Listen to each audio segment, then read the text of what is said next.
Art is a social antithesis of society, not directly deducible from it.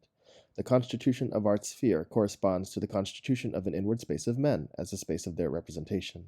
A priori, the constitution of this space participates in sublimation. It is therefore plausible to conceive of developing the definition of art out of a theory of psychic life. Skepticism toward anthropological theories of human invariance recommends psychoanalytic theory, but this theory is more productive psychologically than aesthetically. For psychoanalysis considers artworks to be essentially unconscious projections of those who have produced them, and, preoccupied with the hermeneutics of thematic material, it forgets the categories of form, and, so to speak, transfers the pedantry of sensitive doctors to the most inappropriate objects, such as Leonardo da Vinci or Baudelaire. The narrow-mindedness, in spite of all the emphasis on sex, is revealed by the fact that, as a result of these studies, which are often offshoots of the biographical fad, artists whose work give uncensored shape to the negativity of life are dismissed as neurotics. Laforgue's book actually, in all seriousness, accuses Baudelaire of having suffered from a mother complex. The question is never once broached whether a psychically sound Baudelaire would have been able to write The Flowers of Evil, not to mention whether the poems turned out worse because of the neurosis. Psychological normalcy is outrageously established as a criterion, even as in Baudelaire, where aesthetic quality is bluntly predicated on the absence of mens sana. According to the tone of psychoanalytic monographs, art should deal affirmatively with the negativity of experience. The negative element is held to be nothing more than the mark of that process of repression that obviously goes into the artwork. For psychoanalysis, artworks are daydreams. It confuses them with documents and displaces them into the mind of a dreamer, while on the other hand, as compensation for the exclusion of the extramental sphere, it reduces artworks to crude thematic material, falling strangely short of Freud's own theory of the dream work. As with all positivists, the fictional element in artworks is vastly overestimated by the presumed analogy with the dream. In the process of production, what is projected is only one element in the artist's relation to the artwork, and hardly the definitive one. Idiom and material have their own importance, as does, above all, the product itself.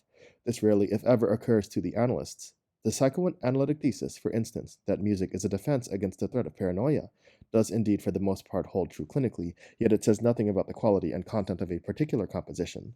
The psychoanalytic theory of art is superior to idealistic ethics in that it brings light what is internal to art and not itself artistic. It helps free art from the spell of absolute spirit. Whereas vulgar idealism, rancorously opposed to knowledge of the artwork, and especially knowledge of its entwinement with instinct, would like to quarantine art in a putatively higher sphere. Psychoanalysis works in the opposite direction, in the spirit of enlightenment, where it deciphers the social character that speaks from a work and in which on many occasions the character of its author is manifest. Psychoanalysis furnishes the concrete mediating links between the structure of artworks and the social structure. But psychoanalysis too casts a spell related to idealism, that of an absolutely subjective sign system denoting subjective instinctual impulses. It unlocks phenomena, but falls short of the phenomenon of art.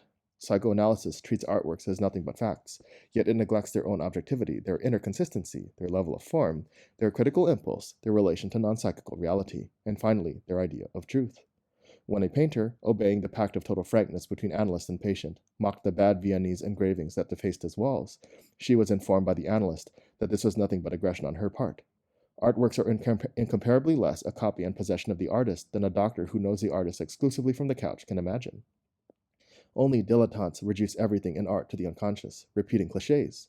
In artistic production, unconscious forces are one sort of impulse, material among many others. They enter the work mediated by the law of form. If this were not the case, the actual subject portrayed by a work would be nothing but a copy. Artworks are not thematic apperception tests of their makers. Part of the responsibility for this philistinism is the devotion of psychoanalysis to the reality principle. Whatever refuses to obey this principle is always merely escape. Adaptation to reality becomes the summum bonum, yet reality provides too many legitimate reasons for fleeing it for the impulse to be met by the indignation of an ideology sworn to harmony. On psychological grounds alone, art is more legitimate than psychology acknowledges. True, imagination is escape, but not exclusively so. What transcends the reality principle towards something superior is always also part of what is beneath it. To point a taunting figure at it is malicious. The image of the artist as one of the tolerated, integrated as a neurotic in a society sworn to the division of labor, is distorted. Among artists of the highest rank, such as Beethoven or Rembrandt, the sharpest sense of reality was joined with estrangement from reality. This, truly, would be a worthwhile object for the psychology of art. It would need to decipher the artwork not just as being like the artist, but as being unlike as well, as labor on a reality resisting the artist. If art has psychoanalytic roots, then they are the roots of fantasy and the fantasy of omnipotence. This fantasy includes the wish to bring about a better world. This frees the total dialectic, whereas the view of art as a merely subjective language of the unconscious does not even touch it.